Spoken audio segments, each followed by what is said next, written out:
Okay, end of the day. Day 2. Made it through work. Time to go home, get the kids. The afternoon was iffy. It still feels raw. But my last breakup before this one, it sucked for about 3 weeks. And then it stopped sucking so much. So I'm hoping it'll be the same, if not less difficult than that. But I made it through day 3. The afternoon, I just kept getting like these waves of like a raw ache in my chest randomly, which happens to me a lot when I've been emotionally hurt. So it's nothing new. I'm really uncomfortable, and I'm hurt, and I'm angry, and it's just like the emotions keep going through each other one right after another. It comes in like waves, and it's like a roller coaster, and I'll be really, really hurt, and then the hurt will drive me to be sad and angry. But I think that's kind of normal, or at least it always has been for me. I have a coworker. She's great. She was helping me out a lot today, and she has a lot in the past. She actually told me before that my now ex was not smart enough for me, so that's kind of funny. But she and I have been talking, and she's kind of like my mentor. I love her right to death. She helps me out a lot, but she just told me before I left work that, right now I need to feel sorry for myself and then stop. Like, there's an appropriate amount of time to grieve something. But the way that I see it, and I completely agree, and the thing about emotions, I feel like if somebody considers an emotion negative, they tend to try to avoid it. But I feel like emotions can't be wrong. You know what I mean? Like, you feel how you feel.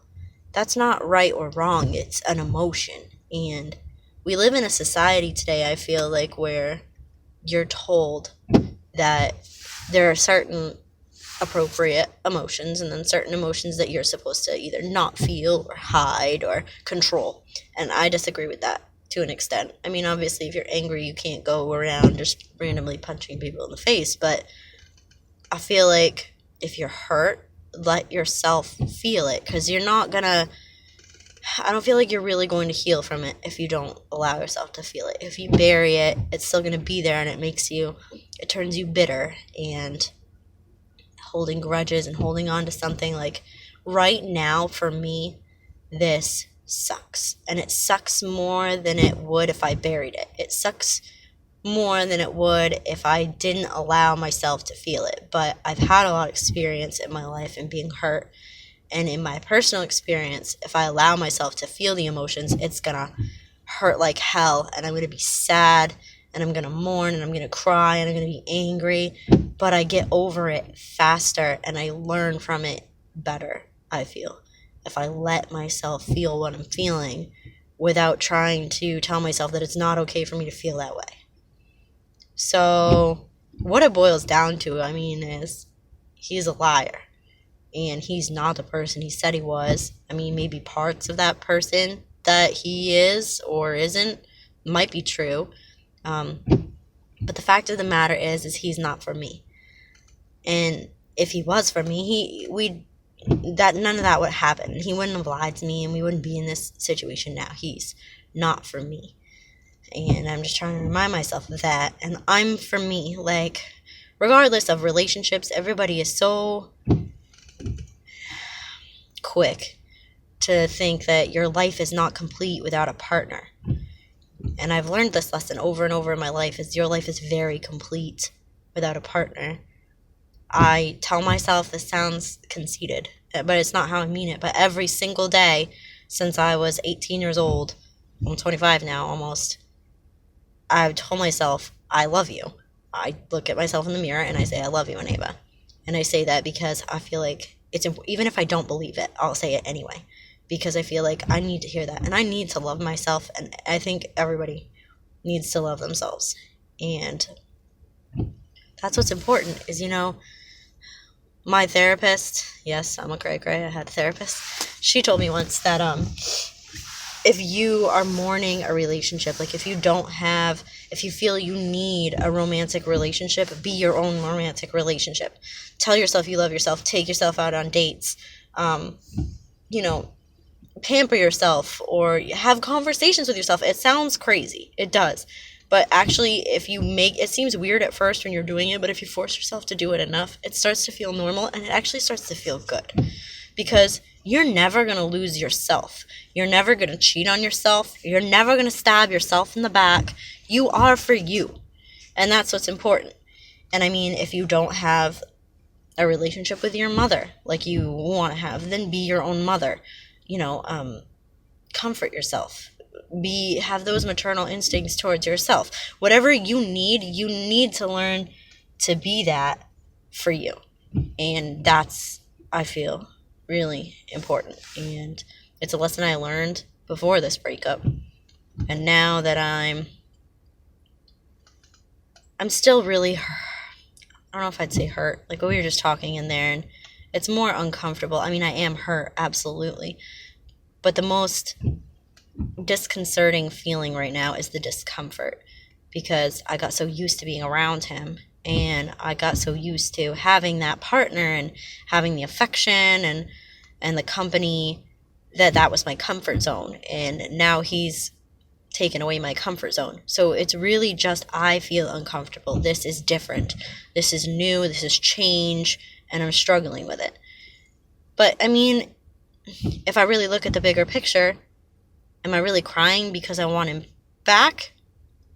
No, because I'm not like that. I don't want to be with someone that's going to lie to me and cheat on me. I did that before, and I don't deserve that. I don't do that in relationships, and I don't deserve it back. I have 2 amazing little boys, and they're my life, and I want them. Maybe someday they'll watch these videos and they'll see, I never, ever tell them that it's not okay for them to feel the way they're feeling. Like, they're 2 and 3. And I mean, my son has the silliest temper tantrum about the silliest things. If he eats all of his favorite kind of cheese and he wants more cheese, and I tell him we don't have any more cheese, he will freak out because we don't have any more cheese. And I don't get mad at him and say, you stop it, be quiet, like calm, whatever. I don't say that stuff to him. I tell him it's okay to have big feelings, and it's okay to feel the way you're feeling right now, because I want them to know that, like, it is okay to feel. It's all about how you handle the emotions. It's not that you're not allowed to feel them. It's absolutely okay to feel some way, even if somebody else thinks that your emotion towards a situation is overreacting. It's not. Like, nobody can tell you the right way to feel about something. So, I mean, they really can't. And the whole point to the matter, I feel, is that it's all about how you use the emotions. Let yourself feel them, learn from them, grow from them, and don't, take them out on other people. Like, it's okay to feel what you're feeling, but it's not everybody else's fault in the world. So I have to give his stuff back to his current lover tonight, and that's going to be really hard. I don't really want to see her. I don't really want to think about it. I don't want to look at his stuff. It's just kind of going to be like another, I don't know. It's going to be hard. It's going to hurt, because it's like another, makes it real, you know what I mean? Like, he's really gone, and he really did this. And it's like, when something bad happens and you wake up the next day and you forget for that split second, you don't remember that something awful happened the day before, and then it just hits you all at once, and it's almost like it just happened all over again for that split second when you first realize, when you first remember. It's like someone just smacked you across the face. Like, it's a lot to take in at once, but it'll get easier. Day by day, it'll get easier, and I'll move forward. And a year from now, this won't even matter at all. I mean, it will matter. It'll be an experience that I had in my life, but I'll look back at these videos, and hopefully I'll be making videos about something much more positive. But for now, we're going to go through the process, the breakup process. Maybe it'll help someone else. Basically, I'm okay. I'm gonna be okay. And I keep repeating that to myself even when I don't believe it, because when I have a bad moment, as you've probably seen in these videos, it's bad. Like, I'm in a really low place. It hurts. I feel betrayed. I feel used. I feel stupid. And I miss our relationship. Like, I miss what I thought our relationship was. And that's, it's going to take some time to move forward from that. But hopefully not a lot of time. Like I said, my last time took me about 3 weeks. So we'll see. But made it through the day. Update you after I take his new woman his stuff. Don't judge me if I'm crying.